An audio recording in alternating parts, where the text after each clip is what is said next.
তো হ্যালো বন্ধুরা, তোমরা সবাই কেমন আছো? নিশ্চয়ই খুব ভালো আছে, আর আমিও খুবই ভালো আছি, বিন্দাস আছি।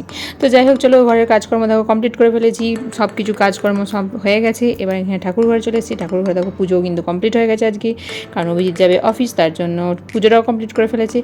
আর দেখো চলে এলাম রান্নাঘরে টিফিন বানাতে। কী টিফিন করবো ভেবে না পেয়ে ভাবলাম একটু বেগনি করে দিই।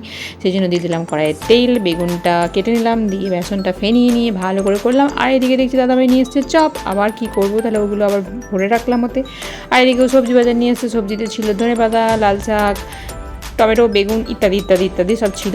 তো যাই হোক, সবজিগুলো আমি সব বাজার করতে যেয়ে দেখছি চিকেনের রক্ত লেগে গেছে এতে। আর কুমড়োটা দেখে নিয়েছিলো খুব সুন্দর, এতে ছিল কিন্ডুরি। আর এটা নিয়েছিলো কজরাটা তোমরা কে জানো আমি জানি না, কিন্তু আমাদের এইদিকে পাওয়া যায় আসানসোলে এইদিকে।